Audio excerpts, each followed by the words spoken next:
The gun camera footage doesn't show what North Vietnamese AAA crews were aiming at. North Vietnamese records do. They tracked every F-100 sortie over 8 years, calculated survival curves that bent downward after 1966. Start with what the defenders logged. Anti-aircraft artillery batteries around Hanoi maintained engagement records that survived the war, ended up in military archives that got partially declassified in the 1990s. The documents list aircraft types, approach vectors, ordnance loads when they could estimate them. F-100 Super Sabres appear in those logs 14,857 times between 1965 and 1973. The number comes from their records, not ours. Those same records track shootdowns, confirmed kills where wreckage got recovered, probable kills where aircraft were observed trailing smoke and didn't return to known bases, damaged aircraft that made it out of the engagement zone. The North Vietnamese counted 243 F-100s destroyed or mission killed over that period. American loss reports say 242. The numbers match close enough that both sides were probably honest. Do the division. 243 lost out of 14,857 tracked engagements gives you a loss rate of 1.6% per sortie over hostile territory. Doesn't sound catastrophic until you remember pilots flew multiple tours, stacked sorties into the hundreds. A pilot flying 200 missions into defended airspace with a 1.6% loss rate per mission has a cumulative survival probability that drops below 4%. The gunners knew this. Their training documents reference attrition mathematics. What the North Vietnamese records don't explain is why they kept shooting when the tonnage kept falling anyway. American sortie rates stayed consistent even as loss rates climbed. An F-100 going down over Thanh Hoa in May got replaced by July, sometime sooner. The replacement aircraft carried the same ordnance load, flew the same mission profiles, died at roughly the same statistical rate. Here's what the AAA crews were facing by 1967. Radar-directed 57mm and 85mm guns positioned in overlapping fields of fire, ammunition stockpiles that never ran empty because Soviet and Chinese supply ships unloaded in Haiphong every week. They had good equipment, solid training, mathematical tracking that told them they were winning individual engagements. What their records couldn't capture was whether tactical victories added up to strategic effect when the other side treated aircraft as expendable. The Super Sabre pilots knew the numbers too. Post-mission debriefs included questions about AAA density, tracking radar effectiveness, where the fire came from. That information fed back into mission planning, changed approach angles and delivery altitudes, but didn't change the fundamental equation. The missions kept getting flown because the targets kept getting hit, and 127,000 tons of ordnance over 8 years meant somebody decided the exchange rate was acceptable. Both sides kept meticulous records. Neither side could find a way to change what those records said about the cost of continuation. The AAA batteries around Thanh Hoa weren't random placements. Soviet advisors designed the defensive network in 1965, used topography to create overlapping fire zones that forced attacking aircraft into predictable approach corridors. The training manuals said shoot the lead aircraft, disrupt the formation, scatter the follow-on bombers, reduce accuracy of the entire strike package. Worked fine against B-52s flying straight and level at altitude. Didn't work against F-100s after mid-1966 because they stopped flying formations that had a definable lead position. The North Vietnamese gun crews adapted faster than their Soviet instructors expected. Battery commanders started ignoring the manual's guidance about lead aircraft, instead targeted whoever presented the clearest firing solution regardless of position in the strike package. Changed their doctrine based on what they were seeing, not what Moscow said they should see. Documents from the 57mm battery, positions outside Thanh Hoa, describe engagement sequences where gunners tracked multiple aircraft simultaneously, waited for one to commit to a bombing run before concentrating fire. Smart adjustment. An F-100 in a dive bombing pass can't maneuver aggressively without ruining ordnance delivery, becomes a nearly stationary target for 3 to 5 seconds during the attack run. Those same batteries logged ammunition expenditure rates that seem impossible until you check their supply records. One battery position fired 11,200 rounds in a 6-hour period during a sustained strike operation in August 1967. That's 31 rounds per minute sustained, which matches the theoretical firing rate for the 57mm S-60 gun, but shouldn't be achievable in actual combat conditions with crew fatigue and barrel heating. The Israelis learned about the same gun systems 4 years later. October 1973, Golan Heights, Syrian AAA, batteries using identical S-60 guns in identical overlapping coverage patterns. Israeli F-4 Phantom pilots reported similar engagement profiles, withering fire during attack runs, tracking radar that stayed active even after missile suppression strikes.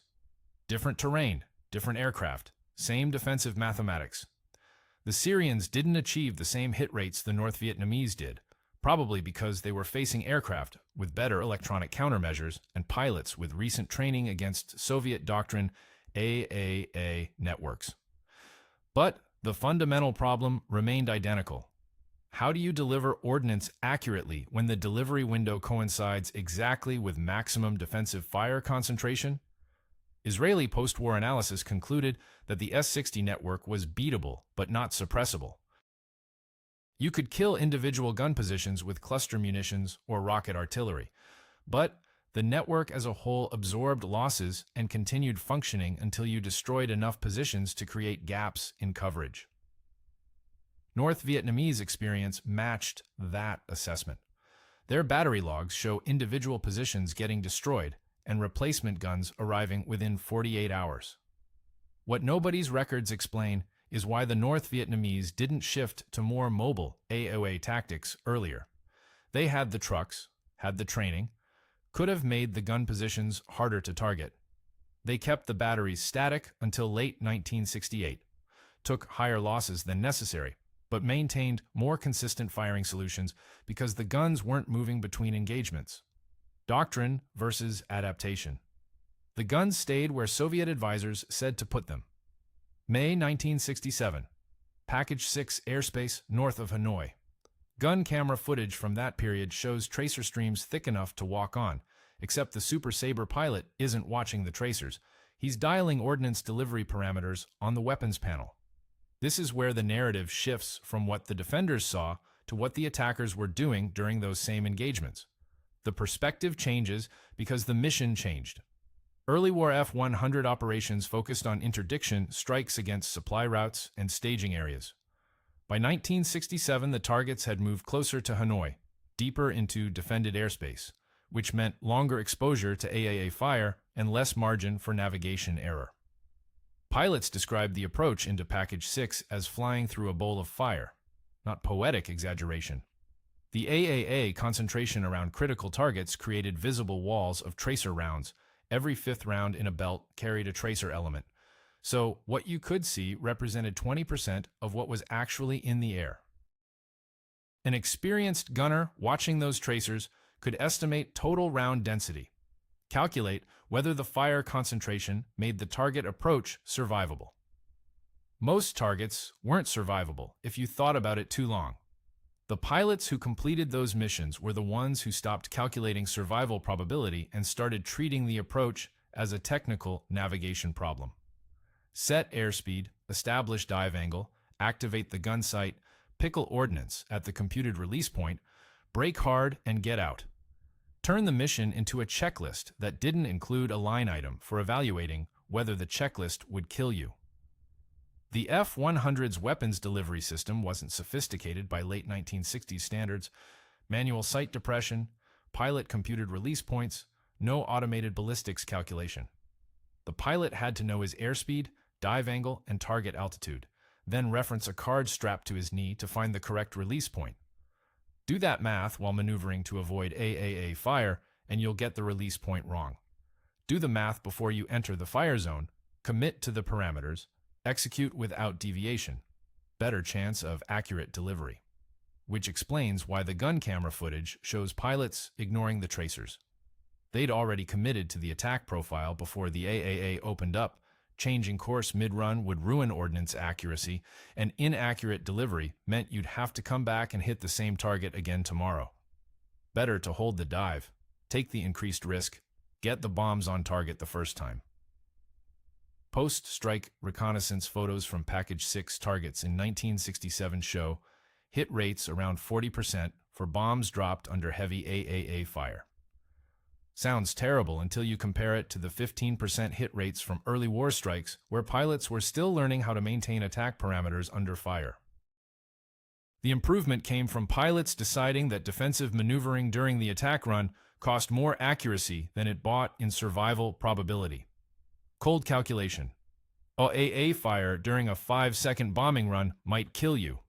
Coming back tomorrow to restrike the same target through the same defenses definitely increases your cumulative death probability.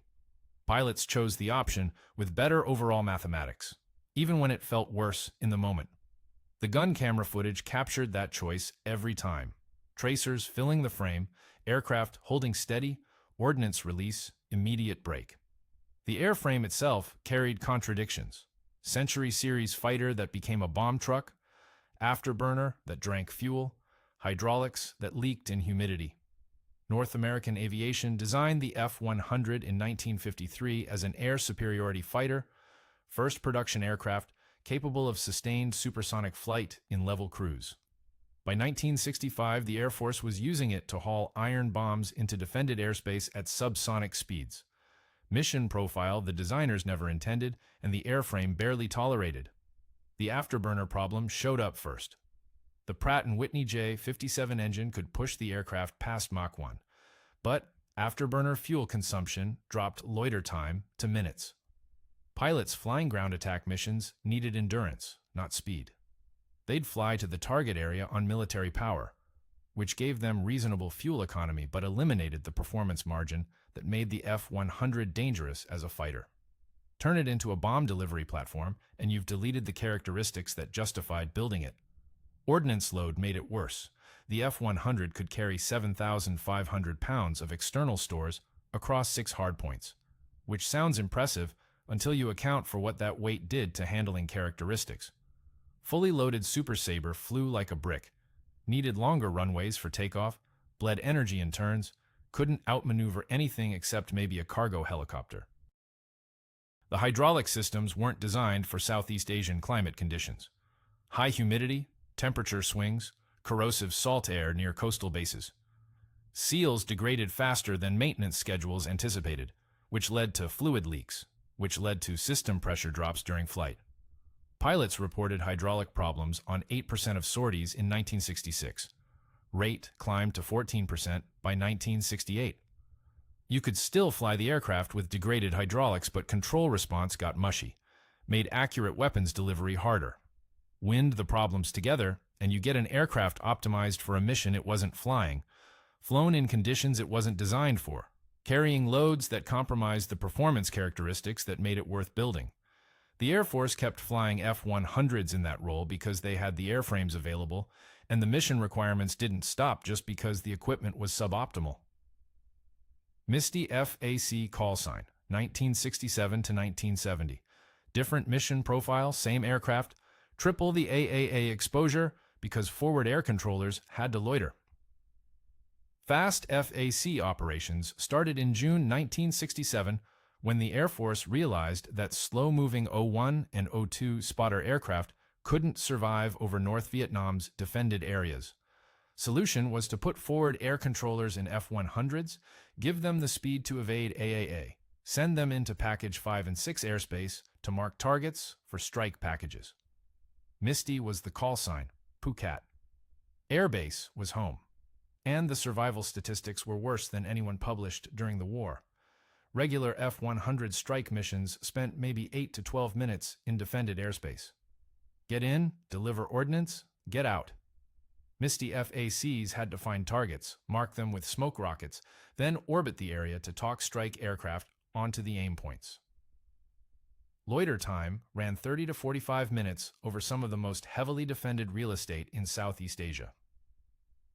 The math stopped working in their favor immediately. A standard strike pilot flying 200 missions with a 1.6% loss rate per sortie faced bad odds. A Misty FAC flying 200 missions with triple the exposure time and exponentially higher AAA engagement probability. The survival curve didn't bend downward, it collapsed. Misty pilots flew two-ship formations, stayed at 4,500 feet, kept moving. The altitude was low enough to identify targets visually, but high enough to stay above small arms fire. Positioned right in the effective envelope for 37mm and 57mm AAA. The aircraft commander in the lead F-100 would spot targets while the wingman watched for AAA fire and called out threat positions. Loss rates climbed fast. First Misty aircraft went down in July 1967, 3 months after the program started. Second loss came in August. By December 1967, the unit had lost 5 aircraft and 4 pilots killed, which represented a casualty rate that would have shut down most operational programs. The Air Force kept Misty missions running because nobody had a better solution for marking targets in defended airspace. The pilots knew what they'd signed up for. Misty FAC volunteers went through a screening process that emphasized recent combat experience and willingness to accept elevated risk. Not quite a suicide mission, but close enough that the recruiters were honest about survival probabilities during the volunteer interviews. Post-war analysis listed 34 Misty aircraft lost between 1967 and 1970. The unit flew approximately 10,000 sorties during that period, which gives you a loss rate around 0.34% per sortie. Sounds better than the overall F-100 loss rate until you remember these were experienced pilots in a volunteer unit flying a mission profile, designed to maximize target marking effectiveness, not survival.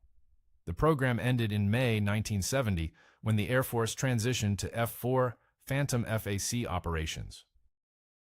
Faster aircraft, better sensors, 2-man crew, so the pilot could focus on flying while the weapons systems officer handled target marking.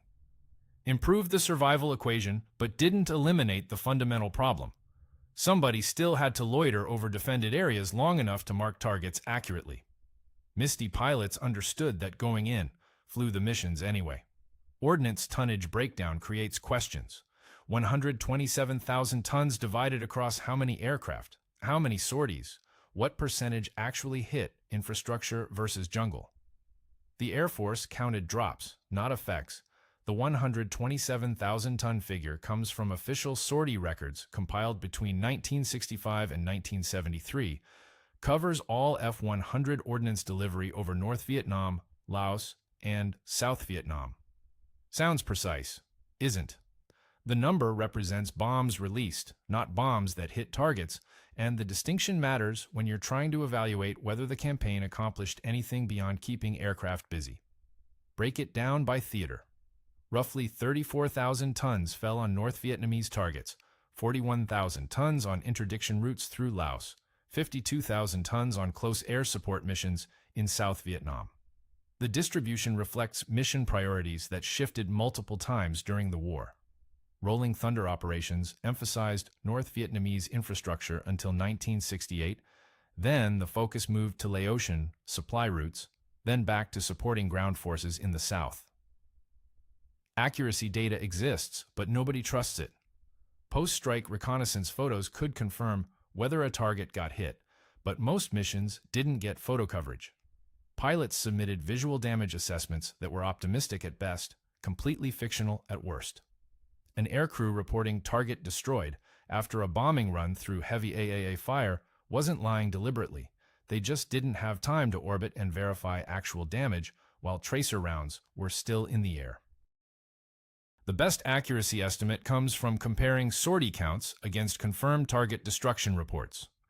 Package 6 industrial targets in North Vietnam required an average of 14 strike sorties before reconnaissance photos showed the target as non-functional. Each sortie dropped between 6,000 and 7,500 pounds of ordnance. Do the math, and you get roughly 96,000 pounds of bombs per destroyed target, which suggests hit rates well below 50%, even under ideal conditions. Jungle targets in Laos were worse. couldn't verify damage at all because the triple canopy forest obscured everything from aerial reconnaissance. Pilots bombed suspected truck parks and supply depots based on intelligence reports that were sometimes weeks old. Whether the trucks were still there when the bombs arrived, the records don't say because nobody could see through the trees to check. The Air Force kept flying those missions anyway, kept dropping ordnance on coordinates that might contain targets, compiled tonnage statistics that demonstrated activity without proving effectiveness.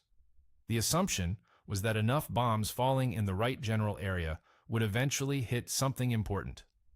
Whether that assumption was correct depends on which post-war analysis you read, and those analyses conflict.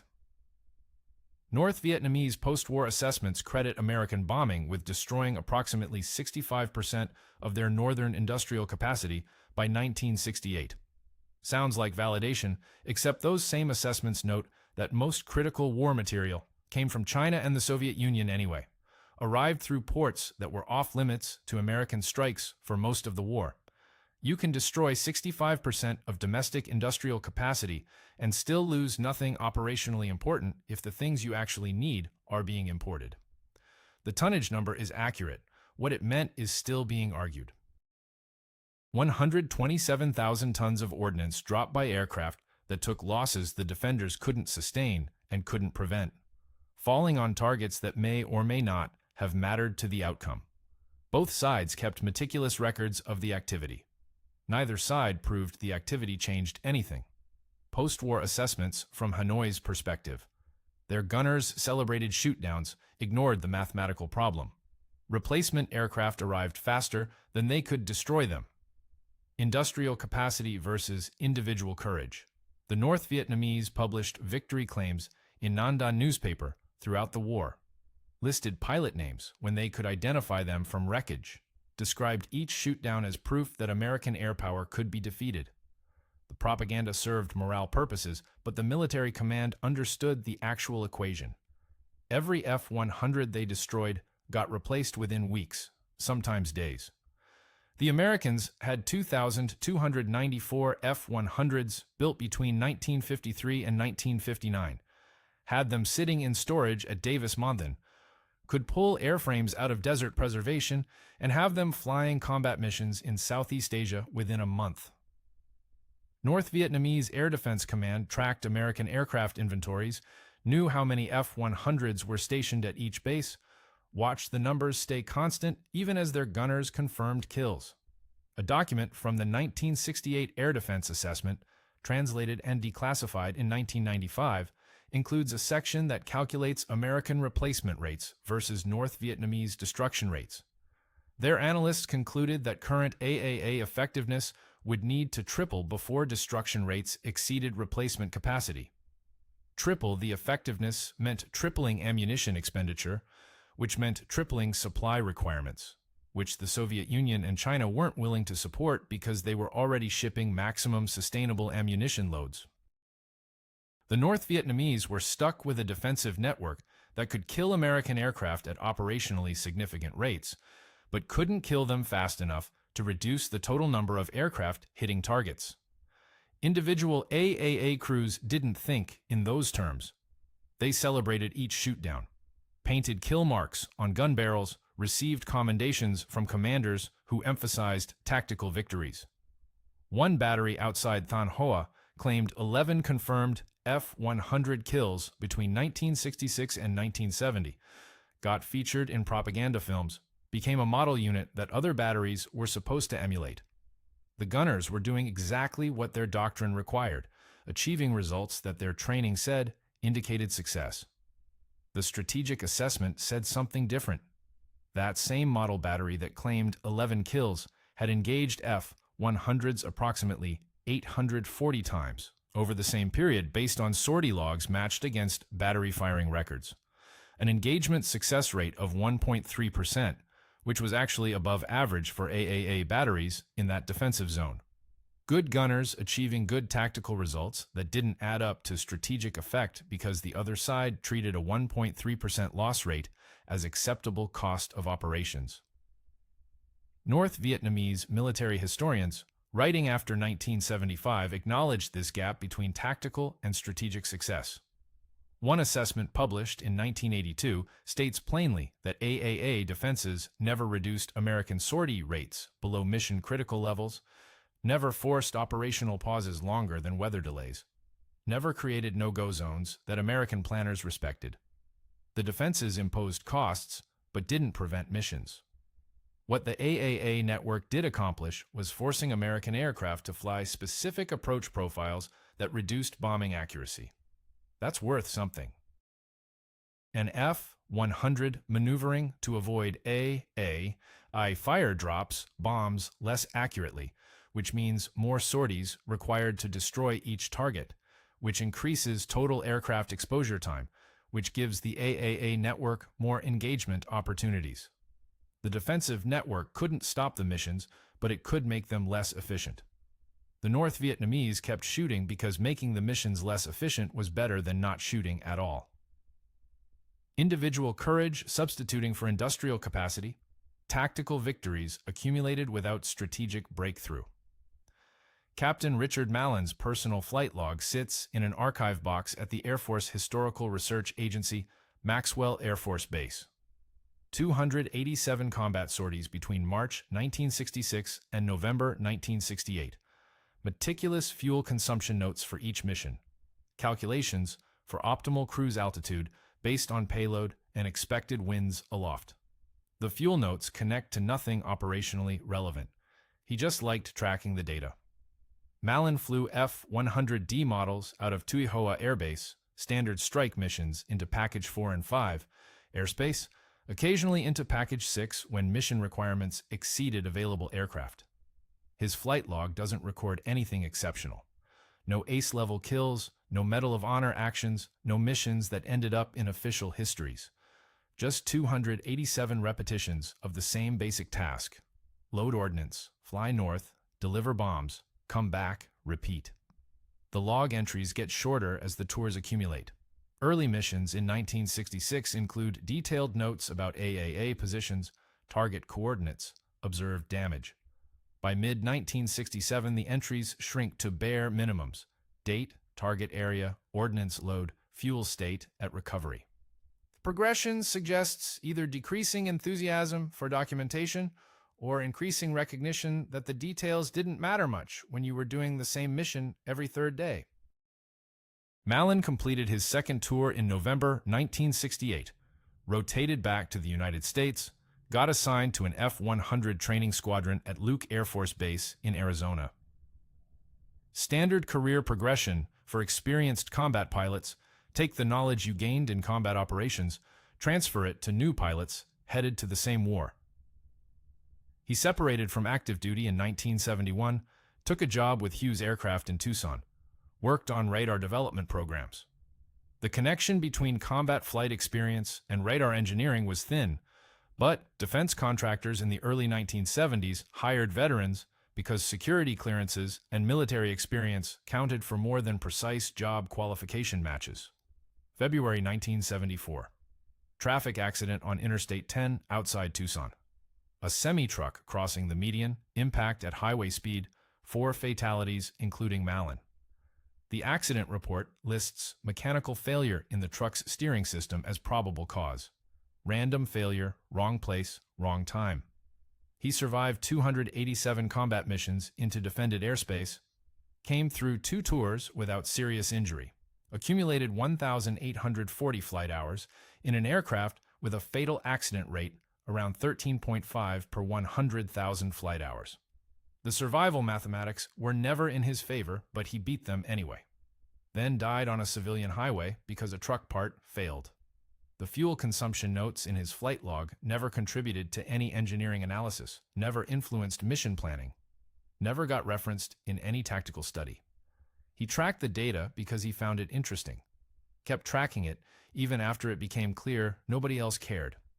The archive box contains 287 missions worth of fuel calculations that served no purpose except documenting that he'd thought carefully about technical details while flying through conditions designed to kill him. Those details outlasted him by 50 years so far. Somebody preserved the flight log, cataloged it, stored it properly. Whether anyone will ever read those fuel consumption notes again, the archive doesn't track that. He was 34 when the truck crossed the median, made it home from the war, lived 3 more years, died on a Thursday afternoon on a highway outside Tucson. The accident report is 2 pages long. The flight log runs 141 pages. Both documents exist in the same archive facility, separated by different cataloging systems.